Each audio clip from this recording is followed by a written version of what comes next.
Hello children, good morning and welcome to my Tripathi English classes. After a long time, today I am going to start direct indirect, and in this speech today I will teach you how to change interrogative sentence. तो आज मैं direct indirect में कैसे direct speech को indirect speech में change करते हैं, कब, अगर डायरेक्ट स्पीच आपका इंट्रोगेटिव सेंटेंस दिया हो। इससे पहले कैसे असर्टिव सेंटेंस अगर डायरेक्ट स्पीच है तो उसको कैसे हम इनडायरेक्ट में चेंज करते हैं। आज हम डायरेक्ट स्पीच अगर इंट्रोगेटिव है तो कैसे उसको हम इनडायरेक्ट स्पीच में चेंज करेंगे। बाकी का चार्ट वही होगा, how to change the pronoun वो भी सेम होगा जैसा मैंने आपको वीडियो में प्रोवाइड किया था, और कौन सा टेंस किस टेंस में चेंज होता है ये भी मैंने शॉर्ट वीडियो में प्रोवाइड किया था। बाकी सारे रूल्स सेम हैं, कुछ रूल्स हैं जो चेंज हैं। तो as I have taught you, if the given sentence is assertive, if reported speech is assertive, at that time said is changed into that।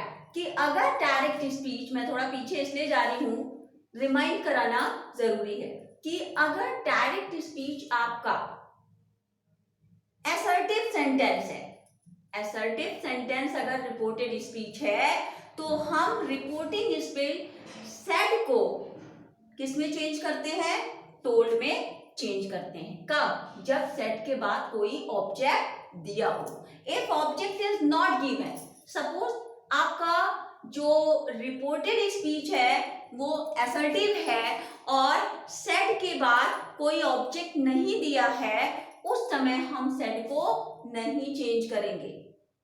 और ये रूल केवल असर्टिव सेंटेंस में ही होता है, बाकी में ऐसा रूल नहीं है। अगर असर्टिव सेंटेंस में सेड के बाद कोई ऑब्जेक्ट नहीं है तो सेड को हम चेंज नहीं करेंगे, और अगर सेड के बाद कोई ऑब्जेक्ट है तो सेड को हम टोल्ड में चेंज करेंगे। Now we talk about interrogative sentence. Suppose आपका अगर रिपोर्टेड स्पीच इंट्रोगेटिव है, हमने आपको बताया था कि रिपोर्टेड स्पीच क्या होता है और रिपोर्टेड स्पीच क्या होता है। टेल मी।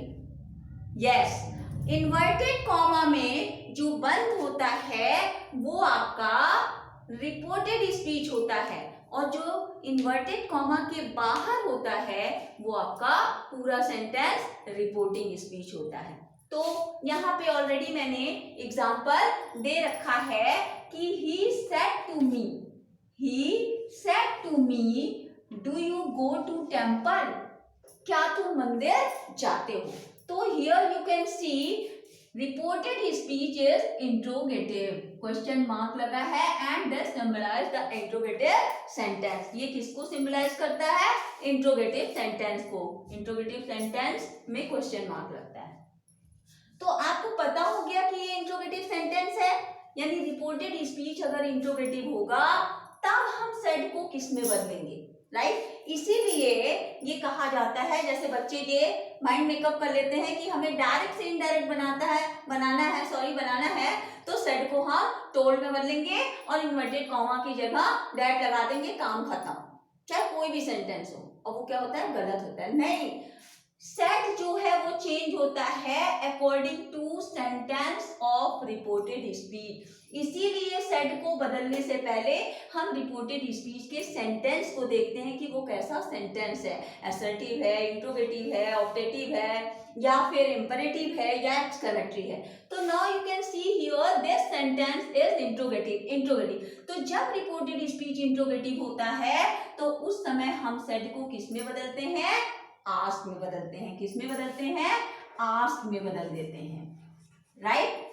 और मैंने लिखा है said is change into ask. Said को किस में, पहला रूल कि अगर ये इंट्रोगेटिव है तो सेड किस में बदलाएगा, आस्क में। ध्यान रखिए, इसके बाद ऑब्जेक्ट दिया है तब भी बदलेंगे और नहीं दिया है तब भी बदलेंगे। दूसरा रूल क्या है, टू को रिमूव करते हैं। ऐसा मैंने असर्टिव में भी बताया था कि टू हमेशा रिमूव हो जाता है। तीसरा कौन सा रूल फॉलो करेंगे, इफ और whether is used in place of inverted comma. ये जो इन्वर्टेड कॉमा है इसकी जगह या तो हम इफ लगाएंगे या तो सॉरी वेदर लगाएंगे, लेकिन कब? When sentence begins with helping verb, जब हमारा रिपोर्टेड स्पीच किससे स्टार्ट हो? हेल्पिंग वर्ब से। तो यहाँ देख सकते हैं कि आपका ये सेंटेंस इंट्रोगेटिव है और स्टार्ट किससे है? हेल्पिंग वर्ब से स्टार्ट है। जो हमारा इंट्रोगेटिव सेंटेंस होता है एज यू नो, वो दो तरह से बनता है, एक तो हेल्पिंग वर्ब से बनता है और एक आपका क्वेश्चन वर्ड से बनता है।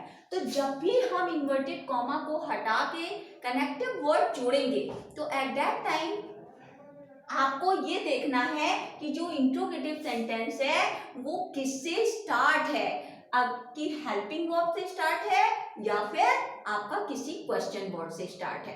अगर हेल्पिंग वर्ब से स्टार्ट है तो हम इन्वर्टेड कॉमा को हटा करके क्या जोड़ेंगे? या तो इफ जोड़ेंगे या फिर वेदर जोड़ेंगे, राइट।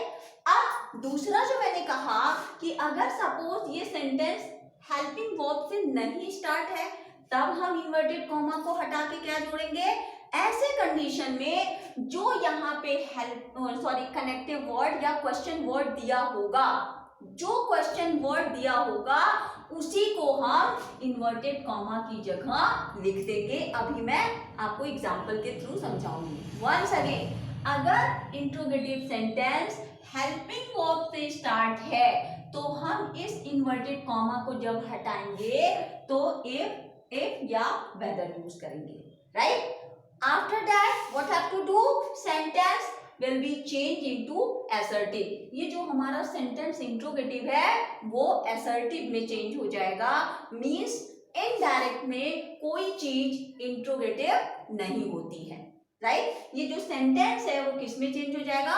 assertive में। उसी तरह से ऑन द अदर हैंड अगर ये इंट्रोगेटिव सेंटेंस हेल्पिंग वर्ब से ना स्टार्ट हो करके किसी क्वेश्चन वर्ड से स्टार्ट हो, जैसे अगर हम लिख देते कि why do you go to temple, यहाँ why से स्टार्ट करते तो why क्या है? क्वेश्चन वर्ड है।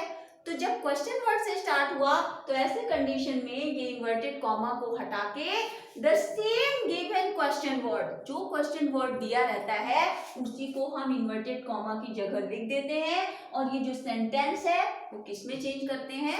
असर्टिव में। नाउ अब हम इसको चेंज करते हैं तो ही हो गया। अब सेट को चेंज करने से पहले हम रिपोर्टेड स्पीच का सेंटेंस देखेंगे। This is interrogative, so that's why set will be change into ask. तो ये किस में चेंज हो जाएगा? आस्क। बहुत जरूरी है रिपोर्टिंग वर्ब को चेंज करने से पहले रिपोर्टेड स्पीच के सेंटेंस को पहचानना। If you are unable to recognise the sentence of reported speech, you will not be able to change reporting verb said, right? So first of all you have to recognize the given sentence of reported speech, right? So here you can say this is interrogative, so that's why said will be changed into ask। ये interrogative है इसलिए said को हमने ask में बदल दिया। वो interrogative sentence चाहे वो helping verb से बना हो या फिर relative pronoun, और you can say relative pronoun को हम question word कहते हैं। question word से दोनों ही condition में ये दिमाग ना लगाइए कि helping verb से होगा तभी हम said को ask में बदलेंगे, question word से रहेगा तब भी हम said को ask में बदलेंगे। बदल दिया। अब ये टू लिखा है तो टू को रिमूव किया, मीन्स हटा दिया, अब मी लिखेंगे, राइट। अब हम इसकी जगह क्या लिखेंगे? इसकी जगह हम इफ और वेदर लिखेंगे। क्यों? क्योंकि हमारा सेंटेंस किससे स्टार्ट है? हेल्पिंग वर्ब से। अगर हेल्पिंग वर्ब से नहीं स्टार्ट होता तो इफ या वेदर नहीं लिखते। तो हम ये इफ लिख दिए, राइट। अब क्या करेंगे? इस सेंटेंस को असर्टिव बनाएंगे। तो असर्टिव का रूल सेंटेंस फ्रेमिंग जब मैंने कराया था तो उसमें सिखाया था कि असर्टिव को हम कैसे फ्रेम करते हैं, तीन तरह से। Subject plus helping verb plus complement या object, subject plus main verb plus object, या subject plus helping verb plus main verb plus object plus dash dash. ये तीन स्ट्रक्चर होते हैं असर्टिव के। तो यहाँ पे ये असर्टिव का स्ट्रक्चर क्या होगा? Subject plus main verb, subject plus main verb. क्यों? क्योंकि हेल्पिंग वर्ब हम नहीं लगाएंगे, हेल्पिंग वर्ब लगा देंगे तो वो क्या हो जाएगा? हमारा सेंटेंस गलत हो जाएगा। लगाते हेल्पिंग वर्ब का जब ये नेगेटिव होता है इंट्रोगेटिव के साथ। तो ये कौन सा टेंस है? टेंस कैसे पहचानते हैं? हेल्पिंग वर्ब को देख करके। डू और डज, जैसा मैंने चार्ट प्रोवाइड किया था कि अगर किसी सेंटेंस में डू या डज लगा है तो वो प्रेजेंट इंडेफिनिट होगा। कौन सा टेंस होगा? Present indefinite. सपोज डू या डज नहीं दिया है तब कैसे टेंस पहचानेंगे? मेन वर्ब को देख के। मेन वर्ब का फर्स्ट फॉर्म है तो भी आपका वो प्रेजेंट इंडेफिनिट होगा। डू या डज होगा तब भी प्रेजेंट इंडेफिनिट होगा। डू और डज नहीं है, वर्ब का फर्स्ट फॉर्म है, तभी वो प्रेजेंट इंडेफिनिट है। यानी ये हमारा जो सेंटेंस है किस टेंस का है? प्रेजेंट इंडेफिनिट का। यानी जो हम असर्टिव बनाएंगे प्रेजेंट इंडेफिनिट के अनुसार बनाएंगे। यानी ये टेंस प्रेजेंट इंडेफिनिट है। और आपको मैंने चार्ट प्रोवाइड किया था कि कौन सा टेंस किस टेंस में कन्वर्ट हो जाता है इनडायरेक्ट में। जितने प्रेजेंट टेंस होते हैं वो सब किस में बदल जाते हैं? पास्ट में। प्रेजेंट इंडेफिनिट को अगर बदल रहे हैं इनडायरेक्ट में तो वो पास्ट इंडेफिनिट हो जाएगा। प्रेजेंट कॉन्टिन्यूअस है तो पास्ट कॉन्टिन्यूअस में present perfect, past perfect, present perfect continuous, past perfect continuous, right. यानी प्रेजेंट के जितने पार्ट हैं वो सब पास्ट में कन्वर्ट हो जाएंगे। तो ये आपका प्रेजेंट इंडेफिनिट है, इनडायरेक्ट में किस में चला जाएगा? पास्ट इंडेफिनिट में। यानी ये जो असर्टिव बनाएंगे किस टेंस में बनाएंगे? पास्ट इंडेफिनिट में। वंस अगेन, जो ये सेंटेंस इंट्रोगेटिव होता है इनडायरेक्ट में असर्टिव बना देते हैं, लेकिन असर्टिव बनाने से पहले हम इसका टेंस पहचानते हैं। टेंस पहचानना बता दिया कि ये प्रेजेंट इंडेफिनिट है, कैसे पहचाना ये भी बता दिया। अब जब पता हो गया कि ये प्रेजेंट इंडेफिनिट है तो अब ये ध्यान में आना चाहिए कि प्रेजेंट इंडेफिनिट का जब इनडायरेक्ट बनाते हैं तो वो किस टेंस में जाता है? पास्ट इंडेफिनिट में। यानी इसको हम पास्ट इंडेफिनिट का असर्टिव बनाएंगे। तो पास्ट इंडेफिनिट के असर्टिव का रूल होता है सब्जेक्ट। सब्जेक्ट क्या है? यू। अब यू क्या है? प्रोनाउन है। तो हमने ये भी बताया था कि जितने प्रोनाउंस होते हैं रिपोर्टेड स्पीच में वो सब चेंज हो जाते हैं। तो प्रोनाउन बदलने से पहले हम इसका क्या पहचानेंगे? पर्सन। क्या पहचानेंगे? पर्सन। अगर आपको समझ में नहीं आ रहा है तो it is my humble request to you all, please watch the first video how to change direct speech into indirect speech given in assertive. Assertive sentence को कैसे डायरेक्ट से इनडायरेक्ट में बदलते हैं, एक बार उसको वॉच करिए तो वो सारे जो चार्ट हैं, कैसे प्रोनाउन बदलता है, रिपोर्टेड स्पीच में क्या क्या बदलता है, प्रीवियस वीडियो देखेंगे तो ये अपने आप समझ में आ जाएगा। तो चूंकि यू आपका सेकेंड पर्सन का प्रोनाउन है, सेकेंड पर्सन का प्रोनाउन किसके अनुसार चेंज होता है? रिपोर्टिंग स्पीच के ऑब्जेक्ट के अनुसार। मैंने एक फॉर्मूला बताया था फर्स्ट वीडियो में कि 1 2 3 अपॉन सन। यानी फर्स्ट पर्सन बदलता है रिपोर्टिंग स्पीच के सब्जेक्ट के अनुसार। ये पूरा रिपोर्टिंग स्पीच है और ये पूरा रिपोर्टेड स्पीच है। ये रिपोर्टेड स्पीच से रिलेटेड है और ये रिपोर्टिंग स्पीच से। तो रिपोर्टेड स्पीच में अगर फर्स्ट पर्सन का प्रोनाउन बदलना है तो हम किसको देखेंगे? रिपोर्टिंग स्पीच के सब्जेक्ट को। अगर रिपोर्टेड स्पीच में कोई सेकंड पर्सन का प्रोनाउन बदलना है तो किसको देखेंगे? रिपोर्टिंग स्पीच के ऑब्जेक्ट को। थर्ड पर्सन का pronoun no change, third person नहीं बदलता है। तो here you can see you belongs to second person. You किससे संबंधित है? सेकंड पर्सन से। और second person is change according to reporting object. तो ये पूरा रिपोर्टिंग सेंटेंस है।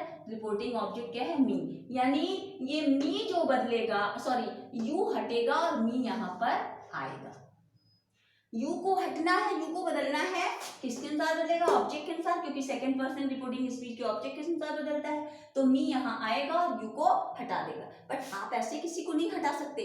अगर हम किसी को उसकी कुर्सी से हटाते हैं तो फर्स्ट ऑफ ऑल आपको अपने को उसके जैसा, उस पोस्ट पे मीन्स उस जगह के लायक बनना होगा। यानी ये मी आएगा कब? जब ये मी यू के केस में होगा। केस सेम होना चाहिए, पर्सन चाहे अलग हो लेकिन केस सेम होना चाहिए। तो आप देख सकते हैं कि यहाँ न पर्सन सेम है और न केस। चार्ट देखिएगा, यू सेकंड पर्सन में आता है और मी फर्स्ट पर्सन में। अब केस चेक करते हैं। यू यहाँ सब्जेक्टिव केस है, क्यों? क्योंकि वर्ब के पहले सब्जेक्टिव। यू आपका ऑब्जेक्टिव भी होता है, सब्जेक्टिव। वर्ब के पहले यूज हुआ तो सब्जेक्टिव और वर्ब के बाद यूज हुआ तो ऑब्जेक्टिव। तो here you is in subjective case. You किस में है? सब्जेक्टिव केस में है। और मी कौन से केस में है? चार्ट देखिएगा, ऑब्जेक्टिव केस में। तो आप देख सकते हैं कि इन दोनों का ना तो केस सेम है और ना पर्सन। यानी किसी भी हालत में मी इनको हटा नहीं सकता। सबसे पहले अपने आप को यू के जैसा बनाएगा, मीन्स यू के केस में ध्यान रखिएगा केस सेम होना चाहिए। तो यू कौन सा केस है, ऑब्जेक्टिव है, सॉरी मी कौन सा केस है, क्योंकि मी आ रहा है और मी को यू के केस में बनना है। मी ऑब्जेक्टिव है और यू सब्जेक्टिव, यानी मी को सब्जेक्टिव बनना है। चार्ट देखिए, मी का सब्जेक्टिव पीछे आ जाइए आई होता है, तो मी का यू की जगह सब्जेक्टिव क्या हो जाएगा, मी का आई, राइट। अब सेंटेंस को हम असर्टिव बना रहे हैं। असर्टिव में किस टेंस में, पास्ट इंडेफिनिट में। क्यों, क्योंकि मेरा प्रेजेंट इंडेफिनिट है, जो भी हम असर्टिव बनाएंगे प्रेजेंट का पास्ट में बनाएंगे। तो पास्ट इंडेफिनिट के असर्टिव में सब्जेक्ट के बाद मेन वर्ब का सेकंड फॉर्म होता है। पास्ट इंडेफिनिट में जब हम असर्टिव सेंटेंस बनाते हैं तो सबसे पहले सब्जेक्ट लिखते हैं और फिर मेन वर्ब का सेकंड फॉर्म। प्रेजेंट इंडेफिनिट में असर्टिव बनाते हैं तो सब्जेक्ट लिखते हैं फिर मेन वर्ब का फर्स्ट फॉर्म। दोनों का स्ट्रक्चर सेम है, पास्ट इंडेफिनिट के असर्टिव का और प्रेजेंट इंडेफिनिट के असर्टिव का स्ट्रक्चर सेम है। अंतर क्या है, प्रेजेंट इंडेफिनिट में वर्ब का फर्स्ट फॉर्म यूज करते हैं और पास्ट इंडेफिनिट में वर्ब का सेकंड फॉर्म। तो after that you have to write the verb in which form, second form. तो गो का सेकंड फॉर्म क्या हो जाएगा, went. Where went, to temple, right, temple हो गया। अब now you have to put the full stop in place of question mark. क्यों, क्योंकि just I have told you कि nothing is interrogative in indirect speech. Indirect speech में कोई चीज interrogative नहीं होता। इंट्रोगेटिव को हम किस में बदल देते हैं, असर्टिव में बदल देते हैं। अब एक एग्जांपल मैं क्वेश्चन वर्ड का आपको समझाती हूँ, राइट। आई होप समझ में आ गया होगा, but once again I am saying, मैं कह रही हूं कि before watching this video you have to watch the previous video, right?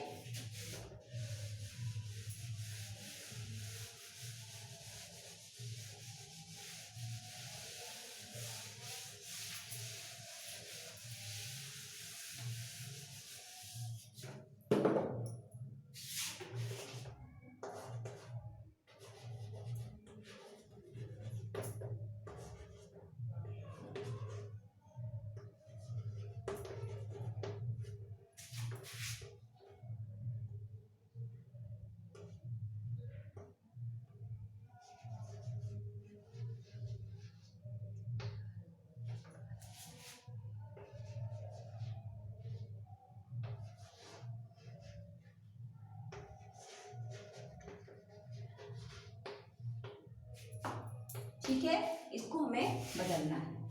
तो यू, आप सेट को बदलना है, पेन रोक दीजिए। सेट को बदलने से पहले हम इस सेंटेंस को देखेंगे कैसा है। तो आप देख रहे हैं ये झंडा लहरा रहा है क्वेश्चन मार्क का, तो इसका मतलब ये इंट्रोगेटिव है। तो जब रिपोर्टेड स्पीच इंट्रोगेटिव हो तो सेट को हम आस्क में बदलते हैं। अगर ये असर्टिव होता तो सेट को टोल्ड में बदलते। टू को हटा देंगे, हिम लिखेंगे, राइट।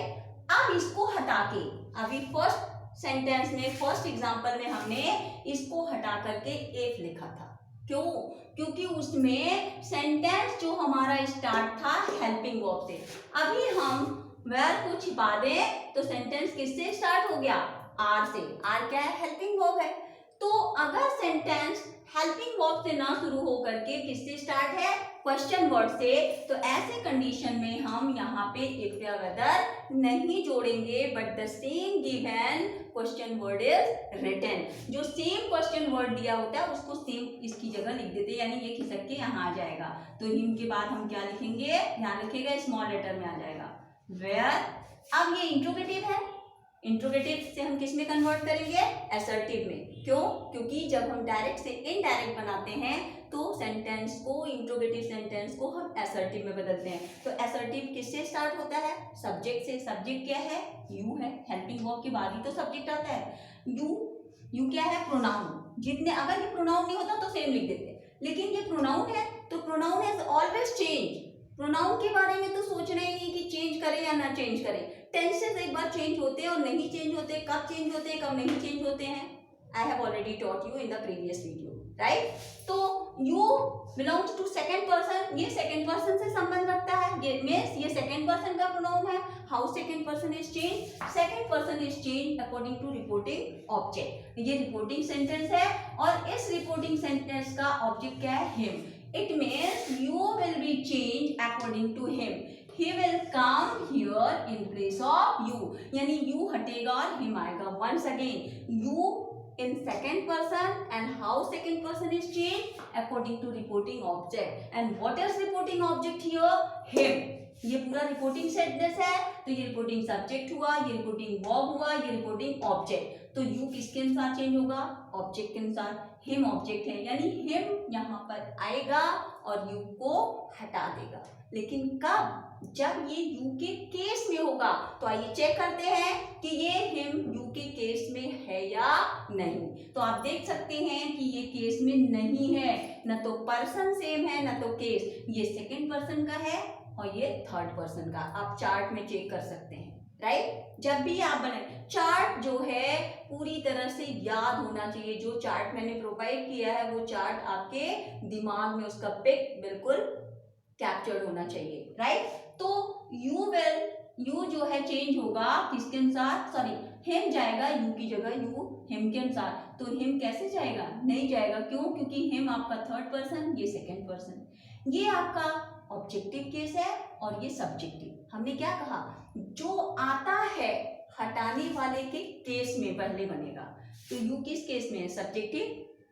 वर्ब से पहले यू सब्जेक्टिव केस होता है, यानी हिम को अपने आप को किस में बदलना होगा, सब्जेक्टिव केस में। वंस अगेन, आने वाले को हटने वाले के केस में बदलना पड़ता है।